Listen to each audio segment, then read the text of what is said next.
Good morning, good evening, good afternoon. क्या हाल चाल सभी के? सभी को मेरा नमस्कार। मेरा नाम है शिवम तिवारी और आपका बहुत बहुत स्वागत है आपके खुद के प्यारे चैनल में जिसका नाम है वी आर जीनियस। बेटा आज हम लोग क्लास 10 का चैप्टर नंबर 5 लाइव प्रोसेस का वीडियो नंबर 4 लेकर आए हैं, जिसके अंदर आज हम लोग डिस्कस करने वाले हैं ट्रांसपोर्टेशन। लास्ट वीडियोज में हमने डिस्कस करा था autotrophic nutrition, then heterotrophic nutrition and then respiration. और इन सब में हमने क्या पढ़ा था भाई? हमने ऑटोट्रोपिक या हेटरोट्रोपिक न्यूट्रिशन में बेसिकली देखा यह था कि हम लोग जो भी बॉडी में न्यूट्रिएंट्स को लेते हैं, ठीक है, उस न्यूट्रिएंट्स जो कि एक कॉम्प्लेक्स सब्सटेंस के फॉर्म में होता है उसको हम सिंपलर सब्सटेंस में यानी डाइजेस्ट कैसे करते हैं और देन डाइजेस्ट करके अब्सॉर्ब करते हैं और अब्सॉर्ब करके कहां पर पहुंचा देते हैं? अपनी ब्लड वेसल में। कहां पहुंचा देते हैं? अपनी ब्लड वेसल में। अब बात यह होती है कि रेस्पिरेशन में अगर हम देखें तो रेस्पिरेशन में भी हमने एक ऐसा ही काम करा कि वहां पर हमने देखा नोस्ट्रिल से ऑक्सीजन हम कैसे लेते थे। मैं इन द ह्यूमन की बात कर रहा हूं कि नोस्ट्रिल से किस तरह से हम ऑक्सीजन लेते थे और ऑक्सीजन को लेते हुए लंग्स में पहुंचाते थे और देन लंग्स से एल्वियोली की हेल्प से हम उसको किस तरह से ऑक्सीजन को कहां पहुंचा देते थे? ब्लड वेसल के अंदर। ओवरऑल अगर आपको सिनारियो समझ में आए तो चाहे वो फूड हो यानी हमारा न्यूट्रिएंट्स हो और चाहे हमारा ऑक्सीजन हो, हम एट द एंड उसको कहां पहुंचा रहे हैं? ब्लड वेसल यानी अपनी नसों में पहुंचा रहे हैं। अब उसके आगे क्या? उसके आगे बेटा ट्रांसपोर्टेशन।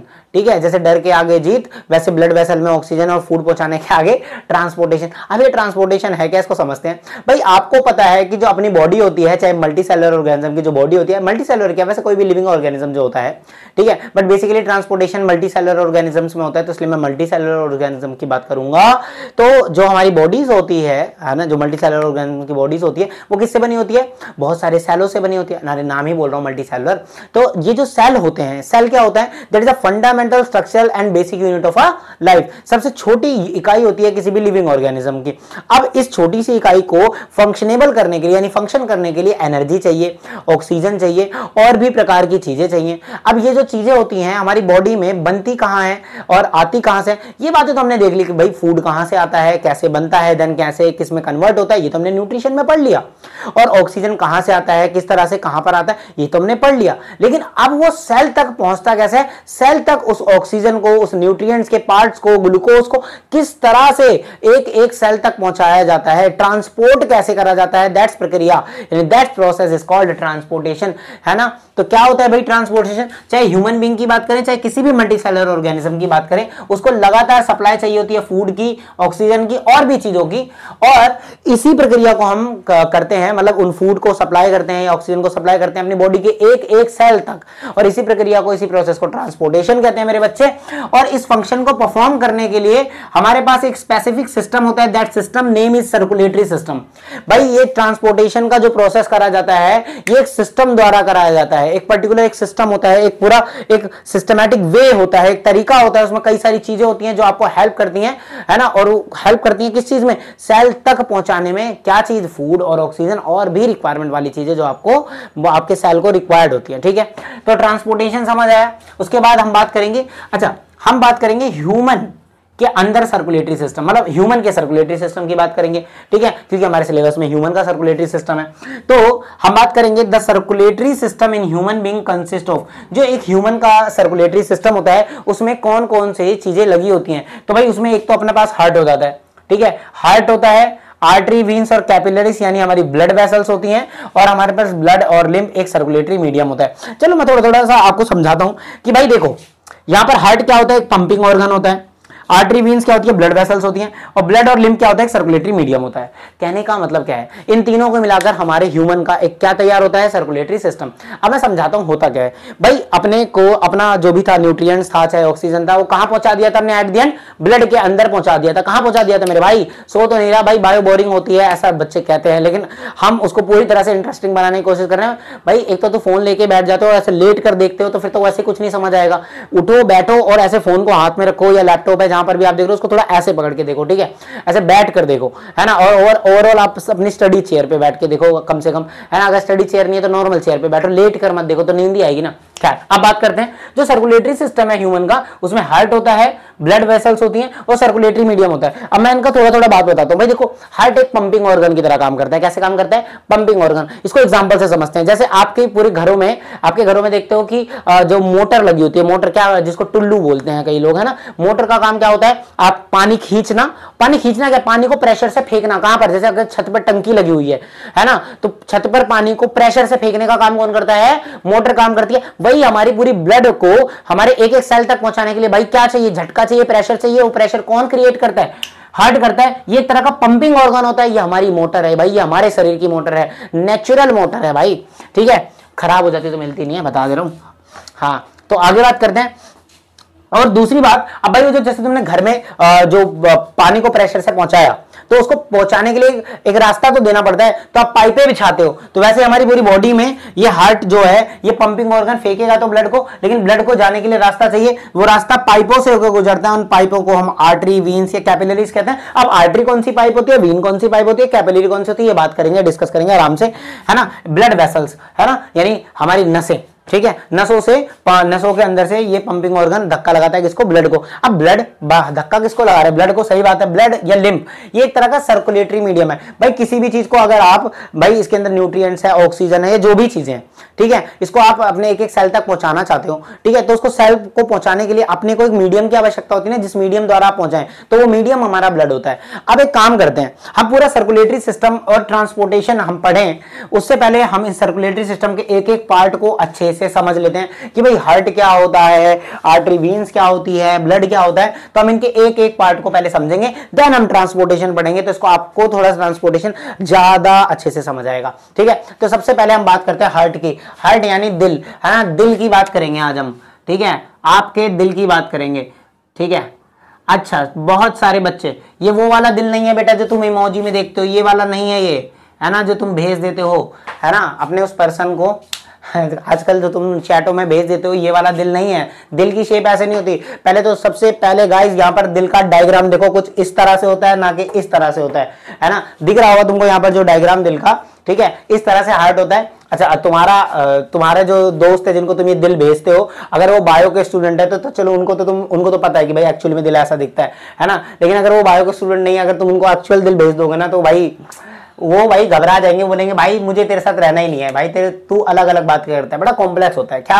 अब समझते पहले हार्ट होता क्या है, ठीक है। बायोलॉजी में आ जाते हैं, भूल गए इधर सारे भटको मत, आओ वापस आते हैं, हम बायो की तरफ आते हैं। ये जो हार्ट है हमारा, ये बेटा एक मस्कुलर ऑर्गन होता है, मसल द्वारा बना हुआ, एक मसल्स से बना होता है ना, ये एक मस्कुलर ऑर्गन होता है जो कि कहां सिचुएट होता है भाई, फ्रंट ऑफ द चेस्ट, आपके चेस्ट के फ्रंट में, मतलब ऐसे बीचों बीच नहीं, चेस्ट के फ्रंट, यहाँ लेफ्ट साइड में। देखो मैंने ब्रैकेट में लिखा है slightly towards the left in a thyroid region. जो आपका थायरॉइड रीजन होता है लेफ्ट साइड में, यहां पर होता है दिल, यहां पर, ठीक है। तो बोलो ऑल इज वेल, सब ठीक है, सब ठीक है, ठीक है। So heart is a muscular organ, एक मस्कुलर ऑर्गन है जो कि आपके फ्रंट ऑफ अ चेस्ट, यहाँ लेफ्ट साइड में होता है। ये बात तो आप जानते ही हैं, ठीक है। इसका काम क्या होता है सर, इसका काम होता है इट पंप्स ब्लड, ये ब्लड को पंप करता है, प्रेशर से धक्का लगाता है through the body in is a process called circulation, है ना। कि ये क्या काम करता है भाई, ये हमारी पूरी बॉडी में ब्लड को ऐसे प्रेशर से फेंकता है जिससे पूरी बॉडी के एक एक जगह तक पहुंच जाए ब्लड, और इस प्रोसीजर को हम सर्कुलेशन कहते हैं। क्या बोलते हैं बेटा, सर्कुलेशन बोलते हैं, ठीक है। समझ आ रहा है क्या, क्योंकि पूरी बॉडी में ब्लड सर्कुलेट कर रहा है, इसलिए इसको हम क्या बोलते हैं, सर्कुलेशन बोलते हैं। बहुत बढ़िया बात है। अच्छा, अब एक कमाल की बात करते हैं। ह्यूमन हार्ट के अंदर 4 चैम्बर होते हैं। ह्यूमन हार्ट के अंदर कितने चैम्बर होते हैं, 4। भाई अगर आप वीडियो तो ह्यूमन ही देख रहे हैं ना भाई, इससे सही बात है, मेरी वीडियो तो ह्यूमन ही देख रहे होंगे।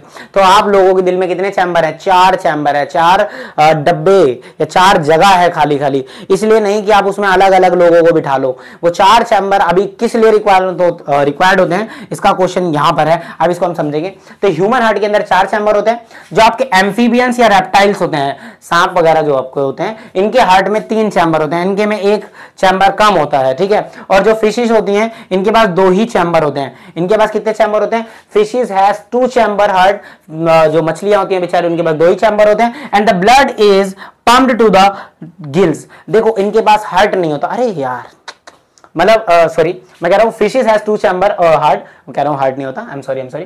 फिशेस के जो हार्ट होता है उसमें कितने चैम्बर होते हैं, 2 चैम्बर होते हैं। और जो उनका ब्लड पंप होता है ना, इनके ब्लड को जो पंप मिलता है वो किसके द्वारा करा जाता है, गिल्स द्वारा पंप करा जाता है। बात समझ में आ रही है क्या, सिंपल सी बात है। मैंने बताया कि हार्ट एक मस्कुलर ऑर्गन होता है जो हमारे फ्रंट ऑफ साइड पे होता है, जिसका बेसिकली काम होता है ब्लड को प्रेशर से अपनी पूरी बॉडी में सर्कुलेट करना। इस प्रोसेस को सर्कुलेशन कहते हैं। ह्यूमन हार्ट में 4 चैम्बर होते हैं मेरे भाई, और एम्फीबियन रेप्टाइल में 3 चैम्बर होते हैं मेरे भाई, और फिश जो होती है इनके पास 2 ही चैम्बर होते हैं। कितने चैम्बर होते हैं, 2 ही चैम्बर होते हैं, ठीक है। आगे बात करते हैं, सवाल आ सकता है why we need chambers in the heart, क्यों जरूरत है भाई अपने को चैम्बर्स की, और ज्यादा से ज्यादा चैम्बर होने से क्या ही फायदा होगा।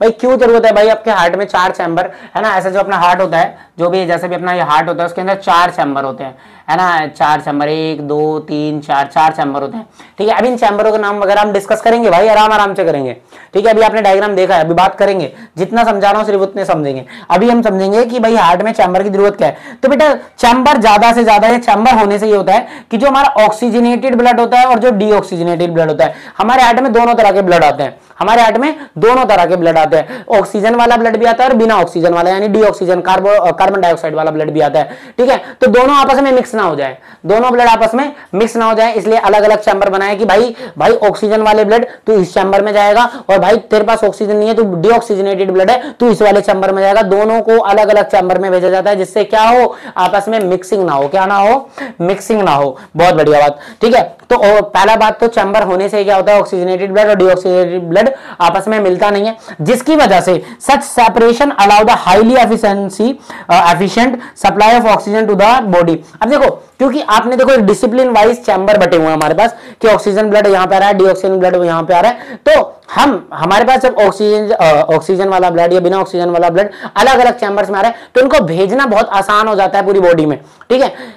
बेसिकली चैम्बर होने से हमारी एफिशिएंसी बढ़ जाती है। किस चीज की एफिशिएंसी बढ़ जाती है? बॉडी में ऑक्सीजन वाला ब्लड पहुंचाने की एफिशिएंसी बढ़ जाती है। भाई अगर कोई चीज डिसिप्लिन्ड तरीके से आ रही है, आप खुद ही सोचो, अगर चैम्बर ना हो तो मिक्स हो जाएगा, तो पहले तो आपको ये करना पड़ेगा ना, ऑक्सीजन वाला ब्लड अलग करो, डीऑक्सीजन वाला ब्लड करो अलग करो, इसमें समय लगेगा, और जब इसमें समय लगेगा तो आपकी बॉडी में ऑक्सीजन, आपके एक एक सेल में ऑक्सीजन पहुंचने में क्या लग जाएगा, समय लगेगा, ठीक है। तो चैम्बर होने से आपकी एफिशिएंसी बढ़ जाती है। आपकी एफिशिएंसी किस चीज की, मतलब रेट बढ़ जाता है आपकी बॉडी में ब्लड पहुंचने का। कौन सा वाला ब्लड? ऑक्सीजन वाला ब्लड। और जब ऑक्सीजन वाला ब्लड आपके सेल में ज्यादा एफिशिएंट और ज्यादा तेजी तरीके से पहुंचता है, जो कि ह्यूमन में 4 चैम्बर होते हैं, इसलिए मैक्सिमम, ठीक है, मैक्सिमम रेट होता है ह्यूमन हार्ट का। मतलब ह्यूमन हार्ट जो होता है उसके अंदर बाकी जैसे रेप्टाइल्स वगैरह के मुकाबले हम लोगों के अंदर ब्लड पहुंचाने के हमारे सेलों में एफिशिएंसी ज्यादा होती है, बल्कि जो रेप्टाइल्स वगैरह होते हैं उनके अंदर एफिशिएंसी ब्लड, ऑक्सीजन वाला ब्लड बहुत धीरे धीरे पहुंचता है हमारे मुकाबले अगर बात करें।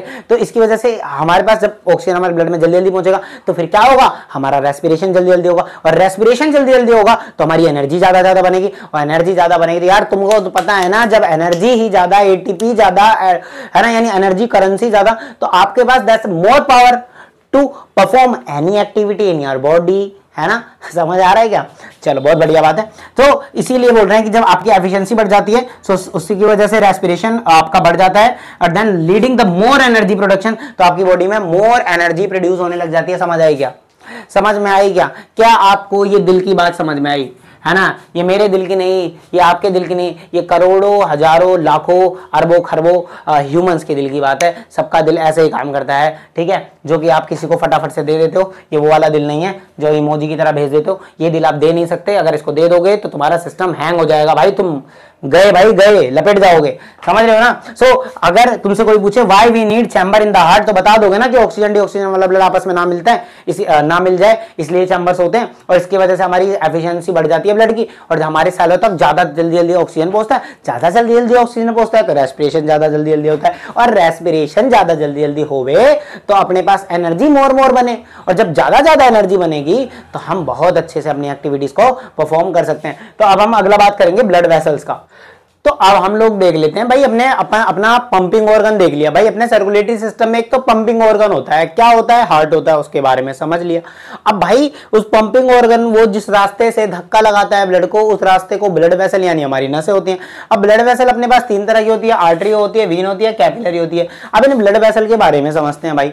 तो आर्टरी कौन सी ब्लड वेसल होती है, दोनों को कंपेयर करते हुए समझते हैं कि भाई आर्टरी जो होती है वो कैरी करती है oxygenated blood from the heart to body, ठीक है। ये जो आपका हार्ट है, ठीक है, ये जो आपका हार्ट है, ठीक है, हार्ट से पूरी बॉडी के अंदर, हार्ट से पूरी बॉडी के अंदर ऑक्सीजन वाला ब्लड, कौन सा वाला ब्लड भाई? ऑक्सीजन वाला ब्लड, है ना।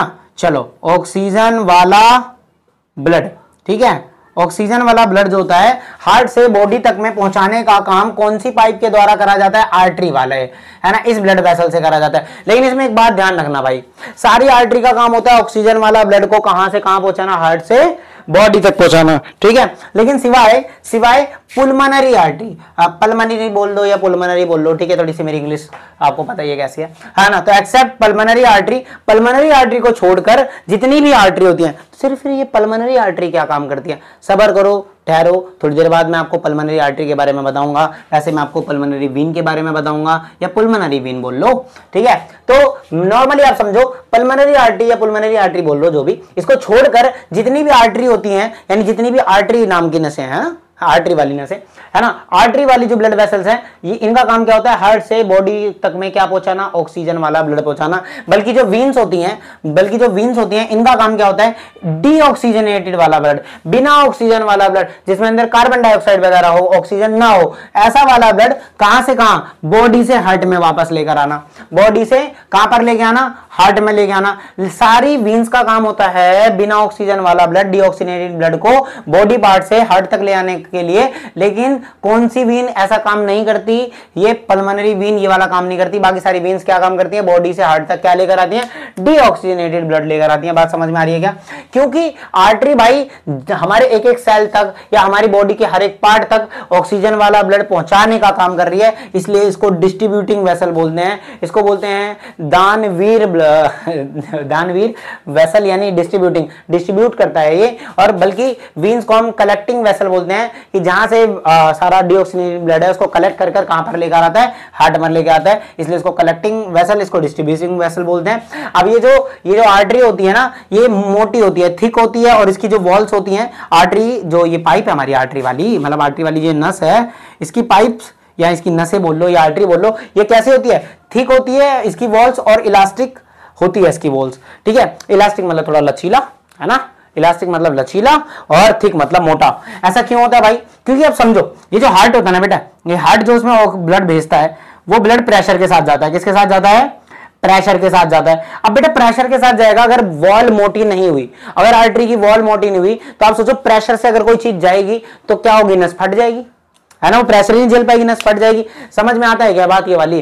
ठीक है। अगर आप किसी भी चीज में प्रेशर से, अगर वो क्या नाम है, किसी भी चीज को, वैसे आप नॉर्मली देखते हो प्रेशर बढ़ने से क्या होता है भाई, अगर वॉल अगर मोटी नहीं होगी, इसमें प्रेशर से ऐसे ब्लड आएगा तो इसकी वॉल्स पे टकराएगा, और वो प्रेशर अगर वो वॉल्स नहीं झेल पाई तो वो वॉल फट जाएंगी, इंटरनल ब्लीडिंग चालू हो जाएगी। इसीलिए ये बात समझो कि जो आर्टरी होती है उसकी वॉल्स थिक होती है, मोटी होती है, और साथ में क्या होती है, इलास्टिक होती है। बल्कि जो ये वीन्स होती हैं, इसमें हार्ट प्रेशर नहीं लगा रहा होता, बेसिकली बॉडी से हार्ट तक आ रही होती है, ये चीज अपने आप आ रही है, हार्ट से बॉडी से हार्ट तक आ रही है, तो बॉडी को इस पे प्रेशर तो लगा नहीं रही, तो बिना प्रेशर के आ रही है, इसलिए इसका प्रेशर कम होता है। वीन्स के अंदर जो ब्लड चल रहा होता है उसका प्रेशर कम होता है, बल्कि आर्टरी के अंदर जो ब्लड चल रहा होता है उसका प्रेशर ज्यादा होता है। ये बात समझ में आ रही? इसी कारण से जो वीन्स होती है उनका जो वॉल्स होता है वो थिन यानी पतला होता है, और कम इलास्टिक होता है मुकाबले आर्टरी के। क्या ये बात समझ में आई? क्या ये बात समझ में आ गई? ठीक है। उसके बाद हम बात करें, ये जो आर्टरी होती है डीप सीटेड होती है। क्या होती है? डीप सीटेड होती है। भाई आर्टरी में एक तो प्रेशर से चल रहा है, और मेन नस है हमारी जो कलेक्टिंग डिस्ट्रीब्यूटिंग वेसल है, हमारी पूरी बॉडी में ऑक्सीजन पहुंचाने वाली ये वेसल्स होती हैं। तो इसको डीप सीटेड का मतलब, जैसे अगर मैं बात करूं, ये आपकी स्किन है, ये आपकी स्किन है, स्किन के जो नीचे वाली नस है वो वीन्स होती हैं, और उसके भी नीचे जो होती है वो आर्टरी होती है। मतलब आर्टरी डीप सीटेड होती है, अंदर की साइड होती है।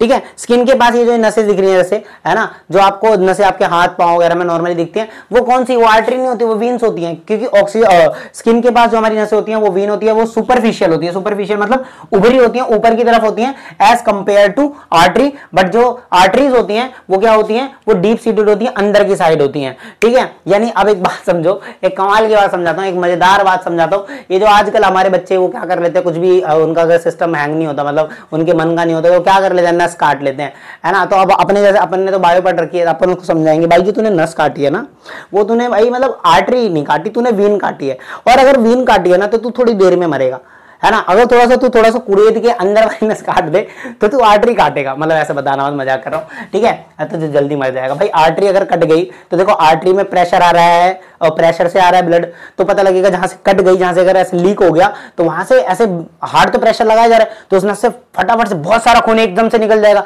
बल्कि वीन से तो प्रेशर से आ ही नहीं रहा, तो धीरे धीरे खून निकलेगा, तड़प तड़प के मरेगा भाई। वीन अगर काट ली तूने तो तू तड़प तड़प के मरेगा। नॉर्मली लोग वीन ही काटते हैं, है ना, उनको मतलब समझाना मत कि आर्टरी काट लो भाई, फिर तो जल्दी मर जाएंगे, ऐसा मत करना, मैं तो मजाक कर रहा हूँ। ये तो हो गई मजाक की बात। ठीक है। ठीक है। प्लीज़ प्लीज़ प्लीज़ ऐसा कुछ मत करा करो, ठीक है बच्चों। कितनी भी दिक्कत आ जाए जीवन में, ठीक है, मरना उसका सोल्यूशन नहीं होता, ठीक है, आप उसको फेस करा करो। ये नशे वसे काटने वाला, फांसी फूसी लगाने वाला काम मत करा करो, है ना। बहुत दुख होता है जब मैं इसको न्यूज़ वगैरह में सुनता हूँ, खासकर बच्चों के लिए तो बिल्कुल ज़्यादा। मैं भी बच्चा ही हूँ, खैर ठीक है। तो अब मैं तो करता नहीं, तो तुम भी मत करना, ठीक है। तो क्या बात कर रहे थे कि जो आर्टरी होती है बेटे, ये मैंने बताया क्या नाम है, डीप सीटेड होती है, अंदर की साइड होती है, और as a compare to vein क्या होती है, सुपरफिशियल होती है, ऊपर की साइड होती है। और अब बात करते हैं जो आर्टरी होती है उसमें वॉल्व्स नहीं होती, सेमी लूनार वॉल्व्स बोलते हैं, इसमें वॉल्व्स नहीं होती, बट वीन्स में वॉल्व्स होती हैं। ये सवाल आपसे पूछा जा सकता है कि वीन्स में वॉल्व्स क्यों होती हैं, उसमें क्या नाम है, आर्टरी में वॉल्व्स क्यों नहीं होती। अब पहली बात तो वॉल्व्स क्या है सर, अरे यार तुम्हारे घर में देखा होगा तुमने कि जो पाइप वगैरह लगी होती है तो उसमें बीच में एक वॉल लगा होता है ना। उस वॉल को खोलते हो तो पानी आगे बढ़ता है, नहीं बंद कर देते हो तो पानी आगे नहीं बढ़ता, ठीक है। वैसे ही हमारी वीन में होता है, क्या होता है, वीन में होता है। जैसे ये मान लो हमारी वीन है, ठीक है, दिख रहा है ना सबको, ये वीन है, इसमें ऐसे इस तरह से वॉल्व लगी होती है, ऐसे करके, ऐसे करके वॉल्व लगी होती है, ऐसे करके, ठीक है, ऐसे करके जगह जगह पे ऐसे वॉल्व लगी हुई है। अब क्या होता है बेटा ये वॉल्व लगने का कारण क्या, पहले ये समझो कि होता यह है कि बॉडी से हार्ट तक भाई जो ब्लड आ रहा है वो प्रेशर से तो आ नहीं रहा, क्योंकि बॉडी के पास तो कुछ प्रेशर लगा नहीं पा रही। तो ये जो ब्लड आ रहा होता है ना, ये ब्लड ऐसे ऊपर की साइड आता है, और जैसे ही इसका बैक फ्लो होने जाता है भाई, क्योंकि बिना प्रेशर क्या आ रहा है, कोई चीज ऐसे ऊपर जाएगी और भाई अब नीचे से उसको कोई प्रेशर तो आनी है, तो हो सकता है वो नीचे को गिरने की को सोचे, और जैसे ही वो नीचे गिरने को सोचती है, ये वॉल्व क्या हो जाता है, बंद हो जाता है। ये वॉल्व क्या होता है, ऐसे बंद हो जाता है, ठीक है, जिससे उसका बैक फ्लो रुक जाता है, जिसके कारण वो जो हमारा डीऑक्सीजनेटेड ब्लड है जो बॉडी से हार्ट की तरफ जा रहा है वो लगातार ऊपर ही जाता है, हार्ट के अंदर ही जाता है, बैक फ्लो नहीं होता उसका। बल्कि आर्टरी में क्या होता है, आर्टरी में वॉल्व लगा के करने का क्या भाई, आर्टरी में तो लगातार प्रेशर दे ही रहा है ना हार्ट, तो उसमें तो पीछे आने का कोई चांस है ही नहीं कि पीछे आएगा, इसलिए उसमें वॉल्व नहीं होती। बट वीन में वॉल्व होती है, ठीक है। ये लिखा भी हुआ है कि semilunar valves are present to the prevent, किस चीज से बचाती हैं, बैक फ्लो ऑफ ब्लड, कि पीछे की तरफ ये ब्लड भाग के ना आ जाए, क्योंकि बिना प्रेशर के जा रहा है, पीछे भी भाग के आ जा सकता है, तो वॉल्व उस बैक फ्लो को रोकती हैं। क्या बात समझ में आई, ये सवाल आ सकता है, या एनसीईआरटी में लाइन लिखी हुई है बहुत समझदारी से, ठीक है। अब हम बात करते हैं कैपिलरीज। आर्टरी समझ आ गई होगी, वीन समझ आ गई होगी, थोड़ी कैपिलरी की बात करते हैं। कैपिलरी क्या होता है बेटा, देखो कैपिलरी जो देखो अब क्या है कि आर्टरी और जो वीन होती है ना, ये बेसिकली मोटी मोटी नसें होती हैं, बड़ी बड़ी नसें होती हैं, या बड़ी बड़ी वेसल्स होती हैं हमारी ब्लड में, और हमारे सेल तक पहुंचने के लिए ये वेसल्स क्या करती हैं, छोटी छोटी ब्रांचेस में डिवाइड हो जाती हैं। ये जो हमारी आर्टरी है छोटी छोटी ब्रांचेस में डिवाइड हो जाती है। जैसे ये मान लो आर्टरी है, ठीक है, ये आर्टरी ऐसे छोटी छोटी ब्रांच में डिवाइड हो जाती है, जिससे हमारी छोटे छोटे सेलों तक आराम से, भाई इतनी मोटी मोटी नसें, मतलब इतनी मोटी मोटी तो नहीं होती, बेसिकली जो हमारी नसें होती हैं, जो हमारी ब्लड वेसल्स होती हैं, वो मोटी होती हैं और बड़ी होती हैं, ठीक है। और हमारे सेल बहुत छोटे होते हैं, बहुत सूक्ष्म, आपको पता है माइक्रो ऑर्गेनिज्म से माइक्रोस्कोप से देखे जाते हैं हमारे सेल, तो उन सेलों तक जो नस जा रही है, इतनी मोटी नस तो जा नहीं पाएगी, तो वो नस क्या करती है, यानी आर्टरी जो होती है वो डिवाइड हो जाती है बहुत छोटी छोटी ब्रांच में, बहुत पतली पतली फाइन क्या नाम है किसमें, नसों में, ब्लड वेसल में, वो जो फाइन पतली पतली वेसल्स में डिवाइड हो जाती है, ठीक है। The artery divide in the extremely small thin branches, बहुत छोटी छोटी ब्रांचेस में जो वो डिवाइड हो जाती है, जिसकी वजह से इजीली हमारे जो ऑक्सीजनेटेड ब्लड है वो एक एक टिश्यू, एक एक सेल तक पहुंच जाता है। इसी स्मॉल ब्रांचेस को हम कैपिलरी बोलते हैं, इसी स्मॉल ब्रांचेस को हम कैपिलरी बोलते हैं। बेसिकली कैपिलरी जो होते हैं बेटा कनेक्ट होती है आर्टरी और वीन को भी कनेक्ट करती है, ठीक है। जैसे यहाँ पर ये आर्टरी से ये स्मॉल ब्रांचेस एक एक सेल तक जा रही हैं, और ये एक एक सेल तक जाने के साथ साथ सेल से जो डीऑक्सीजनेटेड ब्लड होता है उसको भी कलेक्ट करके कहां तक पहुंचाती है, वीन्स तक पहुंचाती है, ठीक है। आपको यहाँ पर एक डायग्राम दिख रहा होगा, ठीक है, यहाँ पर एक डायग्राम दिख रहा होगा कि यहाँ पर ऊपर हमारे पास क्या है, हमारे ऊपर लंग्स दिख रहा है, बीच में आपको हार्ट दिख रहा है, और ये नीचे की साइड देखो, ये देखो ब्लू और रेड कलर की लाइन आपस में मैच कर रही है, तो देखो जो ब्लू और रेड कलर की जाला सा बना हुआ है, ये मेन आर्टरी मेन वीन को जोड़ती हुई कैपिलरीज है। दिख रहा है क्या, दिख रहा है क्या, चलो आगे बढ़ते हैं हम लोग। तो अपन ने क्या करा, अपन ने भाई और वो देख लिया, क्या नाम, हार्ट देख लिया जो कि हमारा पंपिंग ऑर्गन है, उसके बाद हमने ब्लड वेसल्स देख ली कितनी प्रकार की होती हैं। भाई अभी ट्रांसपोर्टेशन या सर्कुलेशन जिसको बोल रहे हैं हम लोग, उसको समझने के लिए हमने अपना पंप देख लिया, पाइपें देख ली। अब उन पाइपों में बहेगा क्या, ब्लड, तो ब्लड क्या होता है, उसके अंदर क्या क्या होता है उसकी बात करते हैं। भाई क्या होता है भाई, ब्लड एक जो होता है एक फ्लूइड होता है, ठीक है। बेसिकली ये एक तरह का कनेक्टिव टिश्यू है जो हमें कनेक्ट करता है, जिसकी बात हम लोग 9th क्लास में पढ़ा था कि हमने एक तरह का कनेक्टिव टिश्यू होता है। ब्लड के अंदर दो तरह के कंपोनेंट होते हैं, कुछ सॉलिड कंपोनेंट्स होते हैं, कुछ लिक्विड कंपोनेंट होते हैं। लिक्विड कंपोनेंट में अपने पास प्लाज्मा होता है, सॉलिड कंपोनेंट में अपने पास आरबीसी, डब्ल्यूबीसी और प्लेटलेट्स यानी red blood cell, white blood cell और प्लेटलेट्स होती है। सॉलिड कंपोनेंट को ब्लड कर्पस्कल्स भी बोलते हैं। ठीक है, अब हम समझते हैं रेड ब्लड सेल होता क्या है। बेसिकली आप लोगों ने देखा था जब हम लोग रेस्पिरेशन पढ़ रहे थे, रेड ब्लड सेल के अंदर हीमोग्लोबिन होता है। हीमोग्लोबिन का काम क्या होता है? ऑक्सीजन को पकड़कर पूरी बॉडी में पहुंचाना। तो बेसिकली जो इट कैरीज गैसेस, और मेनली गैस कौन सी? ऑक्सीजन। बाकी मैंने CO2 भी लिखा हुआ है क्योंकि देखो रेड ब्लड सेल वैसे तो मेनली ऑक्सीजन को ही कैरी करता है, बट नॉट 100%, कुछ कार्बन डाइऑक्साइड भी होता है। सारा कार्बन डाइऑक्साइड डिसॉल्व ही नहीं होता प्लाज्मा में, समथिंग होता है। सो इसलिए मैंने लिखा इट कैरीज गैसेस। और बाकी जो आरबीसी होता है उसके अंदर हीमोग्लोबिन होता है। हीमोग्लोबिन होने ना होने से, या हीमोग्लोबिन मेनली क्या काम करता है हमने लास्ट रेस्पिरेशन वाले पार्ट में पढ़ा था। बेसिकली हीमोग्लोबिन यहाँ पर लिखा हुआ मैंने, it contain haemoglobin impart red colour of the blood, जिसके कारण हमारा खून लाल कलर का दिखता है। समझ रहे हो? हीमोग्लोबिन ना हो तो तुम्हारा लाल रंग का खून लाल ना दिखे, येलो कलर का दिखेगा। ये बात भी समझ आ रहा है? येलो कलर का क्यों दिखेगा? इसकी वजह से दिखेगा, प्लाज्मा की वजह से। ठीक है, वाह क्या कमाल की बात बताई ना मैंने। चलो, हो सकता है आपको पता भी हो। अच्छा, अब बात करते हैं व्हाइट ब्लड सेल, WBC। बेटा व्हाइट ब्लड सेल ये एक तरह का काम क्या करते हैं? व्हाइट ब्लड सेल ये हमारे तरह के डिफेंस, हमारी बॉडी के अंदर डिफेंस प्रोवाइड कराते हैं। बेसिकली आपके बॉडी में जब कुछ जम्स पहुंच जाते हैं या हानिकारक तत्व पहुंच जाते हैं, किस तरह आप कुछ भी खा पी लेते हो, आपके बॉडी में जम्स पहुंच जाते हैं जिससे आपको बीमारियां होती हैं, तो उन जम्स से लड़ने के लिए कौन से सेल रिस्पॉन्सिबल होते हैं? हमारे white blood cell. White blood cell क्या करते हैं? इट प्रोवाइड बॉडी डिफेंस, ये हमारी बॉडी को डिफेंस करते हैं in engulfing the germs and producing antibodies. ये एंटीबॉडीज प्रोड्यूस करते हैं और जम्स को मार गिराते हैं। ये हमारे सिपाही हैं हमारे शरीर के, जो हमारे जम्स से लड़ते हैं। बेसिकली कौन? White blood cell. ठीक है, उसके बाद हम बात करें ब्लड प्लेटलेट। तो बेटा अगर आपको कभी इंजरी हो जाए, देखो ब्लड प्लेटलेट से क्या फायदा है, क्या नुकसान होता है। अगर आपको कभी भी इंजरी हो जाती है, ठीक है, तो आपका ब्लड वगैरह निकलने लग जाता है। ठीक है, और सोच सकते हो ना, अगर आपके ब्लड वगैरह निकलने लग जाएगा तो कितना नुकसान हो जाएगा यार। अब उसको अगर रोका ना जाए, अगर वो रुके ना, तो कितनी दिक्कत होगी, सारा ब्लड बाहर निकल जाएगा, आप तो मर जाएंगे। ठीक है, तो ये जो हमारे में कोई भी प्रकार की जो इंजरी होती है, तो आप देखते हो थोड़ी देर बाद या एकदम तुरंत तो नहीं, बट सम टाइम लेटर उस पर एक क्लोट आ जाता है। क्लोट मतलब एक तरह से पपड़ी टाइप में बन जाती है, आप देखते हो, है ना। वो धीरे धीरे बोलते हो कि हाँ भाई अब घाव सूख रहा है, अब एकदम भर गया है। तो जो एकदम से क्लोटिंग आ जाती है कुछ समय बाद, वो ब्लड क्लोटिंग किसके कारण आती है? ब्लड प्लेटलेट्स के कारण आती है। ये हेल्प क्या करता है? It help blood clotting during the any injury. किसी भी तरह की इंजरी में जो आपके ऊपर जो इंजरी में जब कट फट जाता है, जहाँ से आपका ब्लड निकल रहा होता है, उस पर जो क्लोट आता है, वो क्लोटिंग के लिए कौन रिस्पॉन्सिबल होता है? Blood platelet. आप सोच सकते हो अगर आपके पास ब्लड प्लेटलेट ना हो तो इंजरीज में क्लोटिंग नहीं होगी, क्लोटिंग नहीं होगी तो खून नहीं रुकेगा, खून नहीं रुकेगा तो आप समझ सकते हो आप मर ही सकते हो, सीधी सी बात है।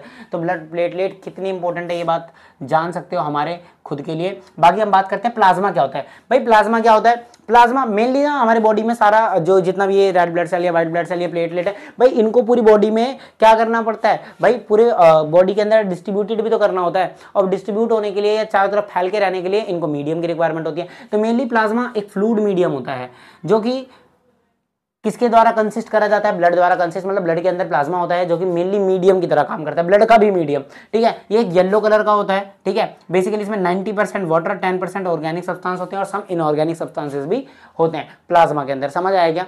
आगे हम बात करते हैं लिम्फ क्या होता है। बेटा लिम्फ का सवाल, जिसको टिश्यू फ्लूइड भी बोलते हैं, ये इंपॉर्टेंट है आपके, ये आपसे पूछ लिया जाता है कई बार पेपर पे। तो देखो मैं आपको समझाता हूँ। लिम्फ बेसिकली एनसीईआरटी इसको कलरलेस बताती है, बट कई किताबों में येलोइश लिखा हुआ है। ठीक है, सो आप कलरलेस लिख के आना क्योंकि एनसीईआरटी को हम फॉलो करेंगे। तो ये कलरलेस फ्लूइड होता है जो एस्केप फ्रॉम द ब्लड, यानी कहां से निकला हुआ है? लिम्फ भी ब्लड से ही निकलता है। ठीक है, capillaries into the intercellular space contain, अब इसमें बहुत सारी बातें लिखी हैं, आपको समझ तो आनी होंगी। आप इसको पढ़ने से पहले मैं आपको समझाता हूं।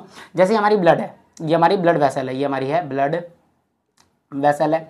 अब इस ब्लड वेसल के अंदर क्या भरा हुआ है? इस ब्लड वेसल के अंदर ब्लड भरा हुआ है। अब यहाँ पे इसके नीचे बहुत सारे सेल्स हैं, इसके नीचे क्या है? बहुत सारे सेल्स हैं ये हमारे। ठीक है, अब आपको पता है इस छोटी छोटी इसकी ब्रांचें कैपिलरी जो होंगी इस ब्लड वेसल में पहुंच रही होंगी, जो कि हमारे सारी चीज़ को ट्रांसपोर्ट करने के लिए हेल्प कर रही होंगी। बात हमने थोड़ी देर पहले की। अभी जो ब्लड वेसल के बीच में आप गैप देख रहे हो ना, 2 सेलों के बीच में थोड़ा सा गैप दिख रहा होगा, भले यहाँ पर तो मैंने बहुत बड़ा बनाया, बट ये क्या बहुत छोटे छोटे गैप होते हैं। ठीक है, तो ये जो छोटे छोटे गैप्स हैं, इन गैप्स में क्या होता है? ब्लड से एक नई तरह का पदार्थ निकलता है, इसको लिम्फ या टिश्यू फ्लूइड बोलते हैं। ये क्या करता है? इन गैप्स को फिल कर देता है। इन गैप्स को क्या कर देता है? ये ऐसे जहाँ जहाँ गैप दिख रहा है यहाँ पर क्या आ जाता है? ये आ जाता है। कौन आ जाता है भाई? या लिम्फ आ जाता है। ये गैप्स को फिल कर देता है। अब ये फिल करने के क्या होगा कि भाई ये जो सेल है, ये जो सेल है, ये हमारा जो सेल है, सेल से ब्लड तक में बीच में कुछ तो गैप आ ही जाता है ना, ना चाहते हो, और उस गैप में क्या भर दिया हमने, उस गैप में भरा होता है लिम्फ। अब ये लिम्फ क्या करता है, एक तरह से कनेक्ट कर रहा है ब्लड वेसल्स वगैरह को आपस में, क्या कर रहा है, कनेक्ट कर रहा है। भाई सेल से जो भी चीज चाहिए वो डायरेक्टली हम एकदम बिल्कुल एकदम जस्ट ब्लड से नहीं मिल रही होती है, या ब्लड वेसल से नहीं। ब्लड वेसल्स कैपिलरीज में टूटती हैं और कैपिलरीज के बीच वगैरह में क्या होता है, लिम्फ होता है। तो ये जो भी चीज थ्रू आउट करता है, यानी जो हमारे सेल्स होते हैं जो भी चीज थ्रू आउट करता है अपने बाहर, एक्स्ट्रा चीज चाहे CO2 चाहे कुछ भी, तो वो उस किस में कर देता है, लिम्फ में थ्रू आउट कर देता है। और जो भी चीज को अब्सॉर्ब करनी होती है वो तो डायरेक्टली ब्लड वेसल से ना मिलकर मिल रही होती है, तो लिम्फ से मिलती है। तो बेसिकली देखो जरा और ध्यान से समझो कि एक तरह का कलरलेस फ्लूइड होता है जो escape from the blood capillary, यानी ब्लड से ही आता है। ये कहां पर, इंटरसेलुलर स्पेस, जो हमारे सेल के बीच में स्पेस होता है वहां पर ये पाया जाता है। इसके पास लेस प्रोटीन होता है, अच्छा मैंने 2 बार लिख दिया तो यहाँ पे इसको मिटा देते हैं। इसके पास लेस प्रोटीन होता है ब्लड के मुकाबले, ब्लड में जितना प्रोटीन होता है लिम्फ के पास उससे कम प्रोटीन होता है। लिम्फ जो होता है बेसिकली, लिम्फ जो होता है ये फ्लो करता है the tissue to the heart, ठीक है। ये जो इसके गैप्स हैं, इस गैप में जगह जगह जो गैप है इसमें लिम्फ भरा हुआ है।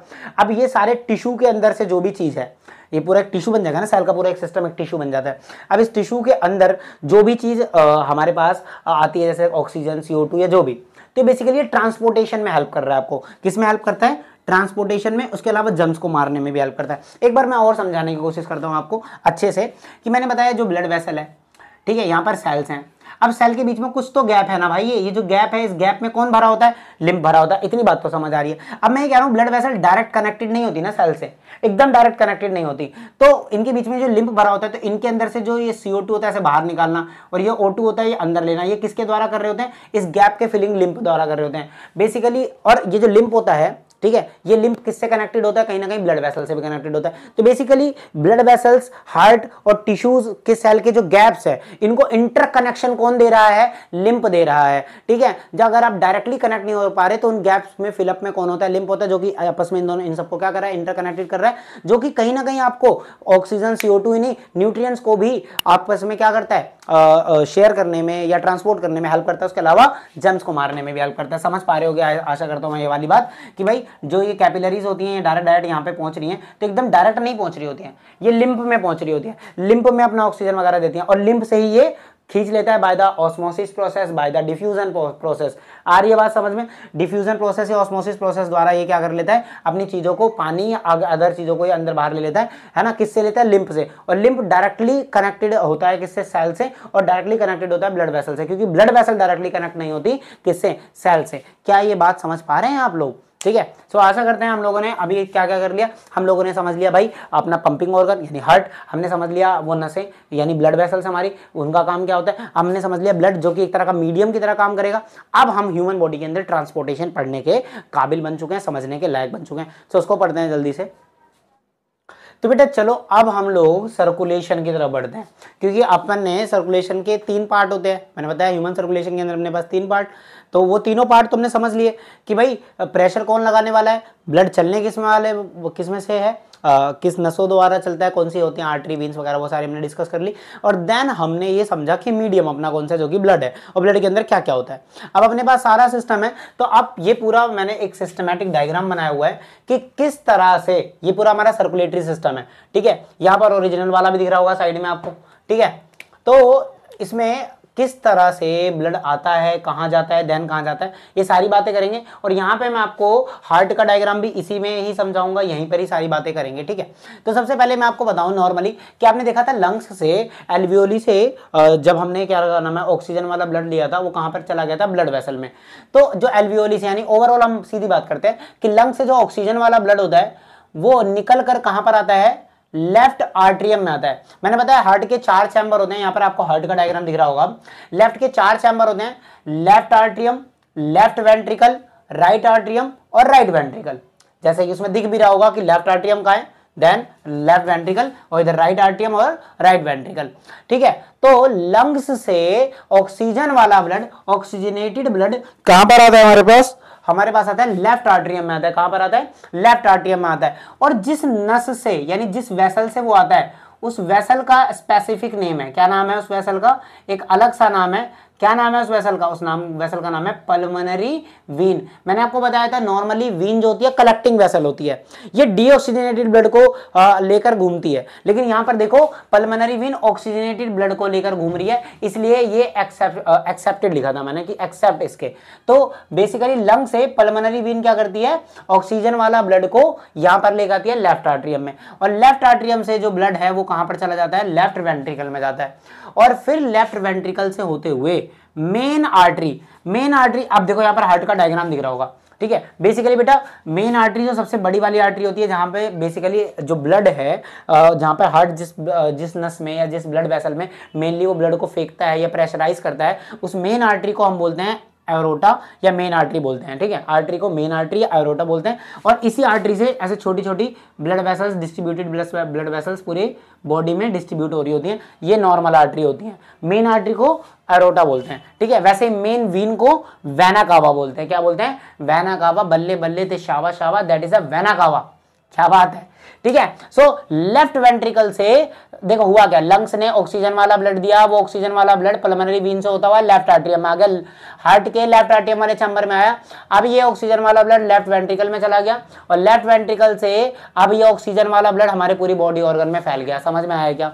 और ये पूरी बॉडी ऑर्गन में किसने फैलाया? मेन आर्टरी ने फैलाया। भाई इस मेन आर्टरी की सारी ब्रांचेस वगैरह फैल के पहुंचा दिया, कौन सा? ऑक्सीजन वाला ब्लड पूरी बॉडी में फैला दिया। अब ये जो पूरी बॉडी में ऑक्सीजन वाला ब्लड फैल गया, वहां से जो डीऑक्सीजनेटेड ब्लड होगा वो मेन वीन से होता हुआ कहां पर आ जाएगा? राइट आर्टरियम में आ जाएगा। किसके? हार्ट के राइट आर्टरियम में आ जाएगा। और जब ये डीऑक्सीजनेटेड ब्लड मेन वीन यानी वेना कावा से होता हुआ राइट आर्टरियम में आएगा, देन वहां से कहां जाएगा? राइट वेंट्रिकल में जाएगा, और राइट वेंट्रिकल से होता हुआ कहां पहुंच जाएगा? फिर वापस पल्मोनरी आर्टरी से होता हुआ पहुंच जाएगा हमारे लंग्स में पहुंच जाएगा। कहां पर पहुंच जाएगा? लंग्स में पहुंच जाएगा। बात समझ में आई कि लंग से पल्मोनरी वीन ऑक्सीजन वाला ब्लड लेफ्ट आर्टरियम में रहेगी, लेफ्ट आर्टरियम लेफ्ट वेंट्रिकल में भेजेगा ब्लड को, और ये ऑक्सीजन वाला ब्लड फिर मेन आर्टरी से होता पूरी बॉडी ऑर्गन में फैल जाएगा। सारे बॉडी ऑर्गन से डीऑक्सीजनेटेड ब्लड राइट आर्टरियम में आएगा, राइट आर्टरियम से होते हुए राइट वेंट्रिकल में, और राइट वेंट्रिकल से ये डीऑक्सीजनेटेड ब्लड वापस कहां पहुंच जाएगा? लंग्स में पहुंच जाएगा। बात समझ में आ रही है क्या? अच्छा, क्योंकि हार्ट हमारे यहाँ पर जो ये ब्लड है हमारा, ये 2 बार हार्ट में आ रहा है। देखो एक बार यहाँ से यहाँ वापस हार्ट में है, और एक बार यहाँ से यहाँ देखो दोबारा हार्ट में है। एक बार आपको दिख रहा होगा यहाँ पर हार्ट में आया, एक बार यहाँ पर हार्ट में आया, 2 बार हार्ट में आ रहा है ये ब्लड। तो क्योंकि blood travel twice through the heart, एक कंप्लीट साइकिल में 2 बार हार्ट में ब्लड आ रहा है, इसलिए इसको डबल सर्कुलेशन बोलते हैं। इसलिए जब पूरी बॉडी साइकिल में 2 बार कम से कम ब्लड ट्रैवल कर रहा है, इसलिए इसको हम डबल सर्कुलेशन बोलते हैं। ह्यूमन बॉडी में ब्लड का सर्कुलेशन डबल सर्कुलेशन होता है, बल्कि फिश में डबल सर्कुलेशन नहीं होता, सिंगल सर्कुलेशन होता है। क्या बात समझ में आई? अब डबल सर्कुलेशन में भी 2 सर्कुलेशन होते हैं, पल्मोनरी और सिस्टमैटिक। मतलब डबल सर्कुलेशन में नाम है पल्मोनरी सर्कुलेशन और सिस्टमैटिक सर्कुलेशन। पल्मोनरी सर्कुलेशन क्या होता है? लंग से ब्लड को हार्ट में लेके आने वाला। देखो मैंने इसको डार्क कर दिया, इसलिए ये जो डार्क वाली लाइन है ना, ये हमारी पल्मोनरी सर्कुलेशन है। लंग से हार्ट और हार्ट से लंग में ऑक्सीजन पहुंचाना या ले जाना, ये वाला जो पूरा साइकिल है इसको हम पल्मोनरी सर्कुलेशन बोलते हैं। और हार्ट से बॉडी ऑर्गन, बॉडी से हार्ट में ये लेके जाना किसको? डीऑक्सीजनेटेड ब्लड या ऑक्सीजन वाले ब्लड को हार्ट से बॉडी में लाना, बॉडी से हार्ट में लेकर जाना। ये वाला जो सर्कुलेशन है, ये वाला, ये दिख रहा होगा हल्का वाला लाइन वाला, ये वाला, इस वाले सर्कुलेशन को सिस्टमैटिक सर्कुलेशन बोलते हैं। सिस्टमैटिक और पल्मोनरी सर्कुलेशन दोनों मिलाकर डबल सर्कुलेशन हो गया। एक होता है पल्मोनरी, एक होता है सिस्टमैटिक। समझ में आया क्या? डबल सर्कुलेशन क्या है अपने पास? क्लियर है क्या सबको? अच्छा, यहाँ पर आपको मैंने जो अभी आपको यहाँ पर हार्ट का डायग्राम दिखाया, दोबारा देखो, इसमें आपको समझ आ गया होगा लेफ्ट आर्टरियम कौन सा है, लेफ्ट वेंट्रिकल कौन सा है, राइट आर्टरियम कौन सा है, राइट वेंट्रिकल कौन सा है। मेन आर्टरी जहां से निकलती है उसको एरोटा, और जहां से मेन वीन है वहां पर वेना कावा लिखा हुआ है। समझ में आ रहा है क्या? हार्ट का डायग्राम इंपॉर्टेंट है। इस डायग्राम के बाद ये वाला डायग्राम जो अब दिख रहा है, जो कि मैंने यहाँ पर बनाया हुआ है ऐसे, और यहाँ पर एक्चुअल में ऐसा है, ये वाला डायग्राम भी इंपॉर्टेंट है। इवन अगर आपको बनाना नहीं आता तो कम से कम इसमें नाम वगैरह आपको पता होना चाहिए, कहाँ से क्या चीज़ कैसे आ रही है, ठीक है। उसके अलावा ब्लड सर्कुलेशन, पल्मोनरी सर्कुलेशन और सिस्टमैटिक सर्कुलेशन, है ना। डबल सर्कुलेशन में 2 सर्कुलेशन आ जाते हैं, पल्मोनरी और सिस्टमैटिक, आपको पता होने चाहिए, ठीक है। कोई डाउट हो तो एक बार आप वीडियो को पीछे करके देख सकते हैं। हाँ, तो मैं बात कर रहा था बेटा ब्लड प्रेशर की। ब्लड प्रेशर की बात करते हैं कि ब्लड प्रेशर क्या होता है। तो देखो बेटा, आपको पता है कि जो हमारा हार्ट है वो प्रेशर से क्या करता है? ब्लड को हमारी बॉडी में थ्रू आउट करता है ना, तो by the using of artery. Artery में ब्लड प्रेशर आर्टरी में प्रेशर से ब्लड को फेंका जाता है बाय द हार्ट। हार्ट क्या करता है? प्रेशर लगाता है ब्लड में, और वो ब्लड कहां से? हमारी आर्टरी से होता हुआ हमारी पूरी बॉडी ऑर्गन में पहुंचता है।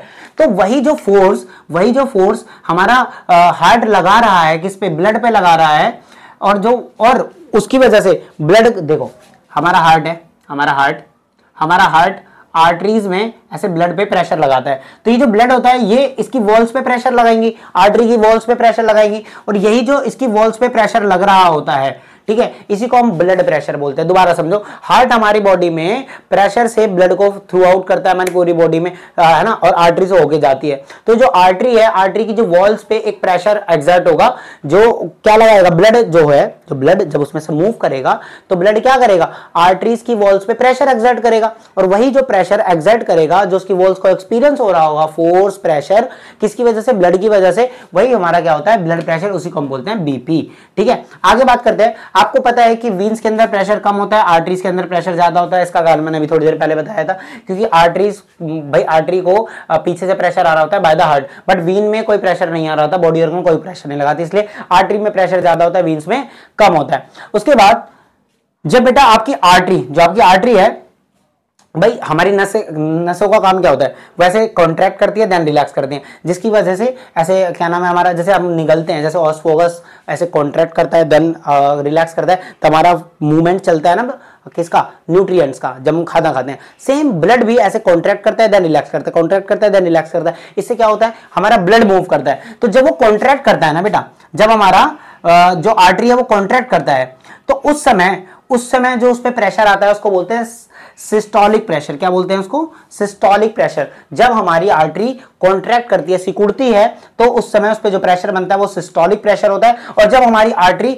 रिलैक्स करती है तो उस पर जो प्रेशर बनता है उसको डिस्टोलिक प्रेशर कहते हैं। क्या बोलते हैं, डिस्टोलिक प्रेशर और सिस्टोलिक प्रेशर। और सिस्टोलिक प्रेशर नॉर्मल ह्यूमन का कम से कम कितना होना चाहिए, 120 mm ऑफ Hg होता है।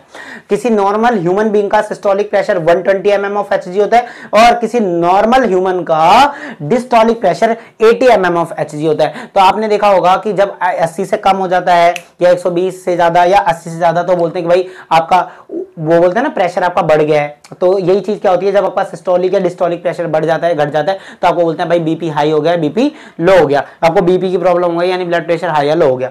अब एक बात समझते हैं कि बीपी को यानी ब्लड प्रेशर को जिस इंस्ट्रूमेंट से नापा जाता है, उस इंस्ट्रूमेंट को ये बोलते हैं साइफोगैमोनोमीटर। ठीक है, जो भी इसका नाम है, देखो इसकी स्पेलिंग बड़ी अजीब सी है, बट यही बोलते हैं। ठीक है, क्या आपको समझ में आया? तो बेटा हमने पूरा ह्यूमन के अंदर ट्रांसपोर्टेशन यानी सर्कुलेशन पढ़ लिया। एक लास्ट टॉपिक पढ़ेंगे प्लांट के अंदर सर्कुलेशन, देन हम आगे बढ़ेंगे। तो चलिए मेरे बच्चों, हम लोग इस वीडियो के लास्ट पड़ाव पर चलते हैं, ट्रांसपोर्टेशन इन प्लांट। जैसे ह्यूमन के अंदर आपने देख लिया, प्लांट के अंदर क्या होता है, तो देखो इसको हम बहुत सिंपल तरीके से समझेंगे और फटाफट से समझेंगे, ठीक है, क्योंकि ज्यादा कुछ है नहीं इसमें। तो there are two main conducting pathway in plant. Plant के अंदर दो तरह के पाथ होते हैं, दो तरह के कंडक्टिंग रास्ते हैं, जहां पर एक रास्ता काम करेगा पानी पहुंचाने का, एक रास्ता काम करेगा फूड और न्यूट्रिशन पहुंचाने का।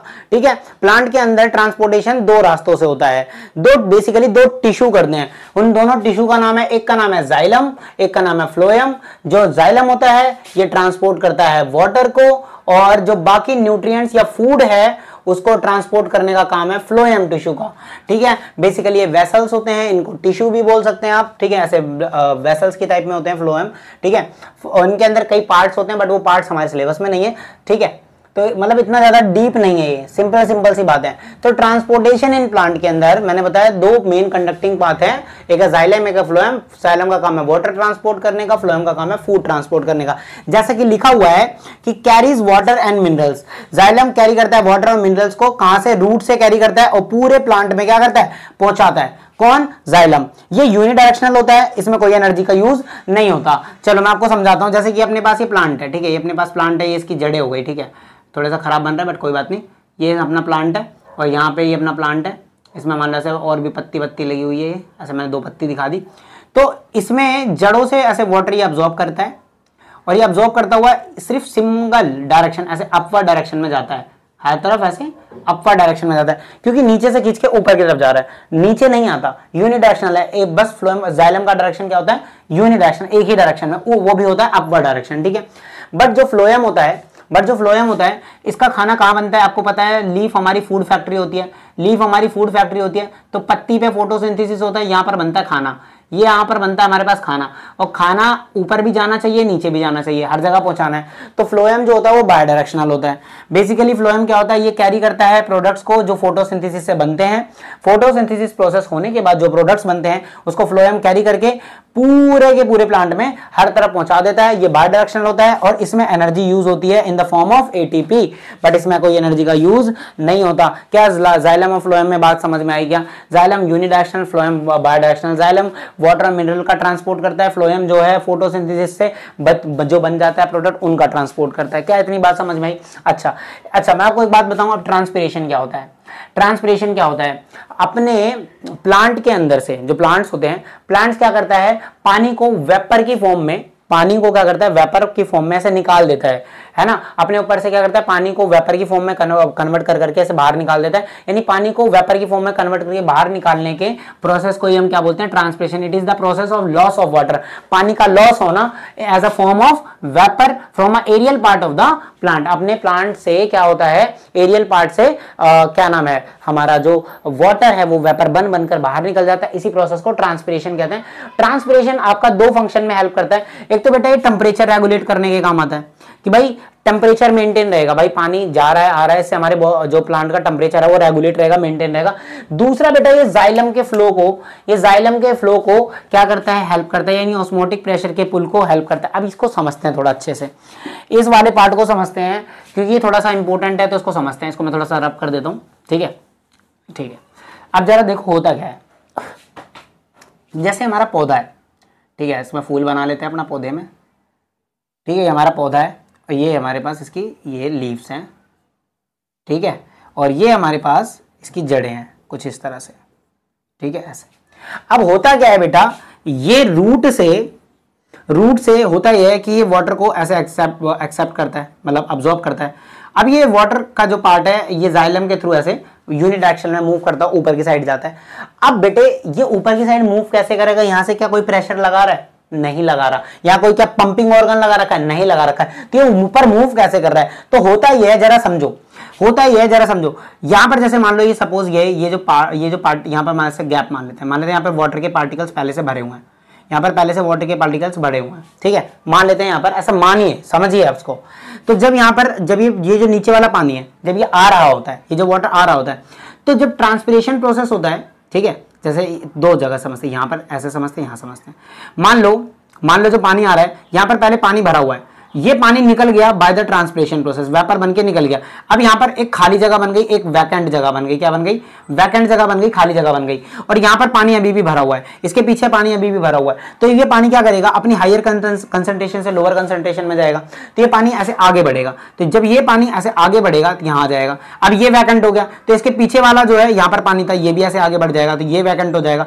तो ऐसे करते हुए ये पूरी चेन बन जाती है, यहाँ से वेपर बन के उड़ते जाते हैं एरियल पार्ट से, और इसके पीछे के पार्ट जो वैकेंट होते जाते हैं, मतलब पहले आगे के पार्ट से वेपर बन गया तो वो वैकेंट हो गया, पीछे वाला पानी आगे बढ़ गया, तो ऐसे एक ऑस्मोटिक पुल मिलता है उसको। तो पीछे वाला पानी इस तरह से आगे को सरकता है, और इसी ऑस्मोटिक प्रेशर पुल के कारण हमारा पूरा क्या होता है, जाइलम प्रोसेस होता है। यानी जाइलम प्रोसेस कह रहा हूं, सॉरी, जाइलम जो काम करता है वाटर को ट्रांसपोर्ट करने का, वो ट्रांसपोर्टेशन इजीली हो जाता है। अगर ट्रांसपिरेशन ना हो तो सोचो, अगर ट्रांसपिरेशन ही नहीं होगा तो बेटा उसको कहां से मिलेगा, क्या नाम है, प्रेशर, ठीक है, वो किस तरह से ऊपर को खींचेगा, खींच पाएगा क्या, नहीं खींच पाएगा, ठीक है। एक छोटा सा पार्ट और बात करेंगे, ट्रांसलोकेशन क्या होता है।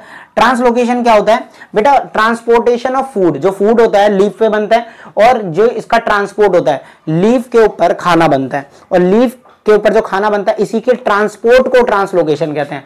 Transport of food from leaf to different part of the plants is called translocation, है ना। खाने को जो लीफ पर खाना बना फोटोसिंथेसिस प्रोसेस से, इसी को ट्रांसपोर्ट करने को ट्रांसलोकेशन कहते हैं। ट्रांसपिरेशन क्या होता है, ट्रांसपिरेशन ये होता है कि जब हमारा वाटर होता है जो प्लांट के अंदर, वो वेपर बनकर हमारे एरियल पार्ट से निकल जाता है प्लांट के, इसी प्रोसेस को ट्रांसपिरेशन कहते हैं। ट्रांसपिरेशन एक तो टेम्परेचर मेंटेन करने के काम आता है हमारे प्लांट के, दूसरा काम करता है ऑस्मोटिक प्रेशर पुल।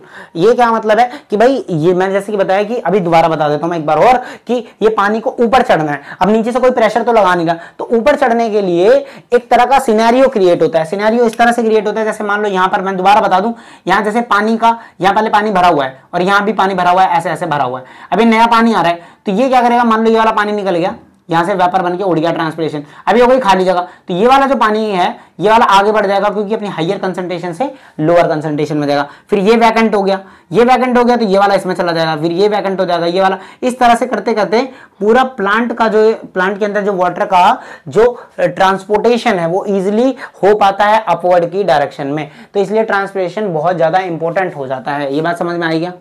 उसके अलावा आप ऐसा भी समझ सकते हो, कई बार पौधे में एक्स्ट्रा पानी बन जाता है, मतलब जैसे बारिश वगैरह का टाइम होता है तो उस पर एक्स्ट्रा पानी बन जाता है, तो वो क्या करता है अपने हर बॉडी के हर पार्ट से वेपर यानी ट्रांसपिरेशन प्रोसेस करते हुए वेपर के पार्ट में प्लांट्स क्या करते हैं, एक्स्ट्रा वाटर को बाहर करते हैं, निकाल देते हैं, जिससे उनकी बॉडी मेंटेन रहे, क्योंकि उनको उतना पानी भी नहीं चाहिए होता है। भाई आपको जितना पानी चाहिए उतना ही तो भागे तो सब तो बाहर निकाल दोगे ना। तो इस तरह से अपने एक्स्ट्रा पानी को भी कम करते हैं प्लांट्स, और ये भी एक तरह का ये ट्रांसपिरेशन प्रोसेस के अंदर ही आता है। तो समझ में आया क्या पूरा का पूरा बात? ठीक है, कोई बात अगर आपको नहीं समझ आई तो आप वीडियो को पीछे करो, 1 से 2 बार देखो किसी टॉपिक को, है ना। फिर भी अगर आपको नहीं समझ आता तो प्लीज़ मेक श्योर कमेंट करो, मैं कोशिश करूंगा उस चीज़ को दोबारा से बताने की या अगली वीडियो में किसी क्वेश्चन सीरीज में आपको समझाने की। ठीक है, सो आज की वीडियो में इतना ही। सो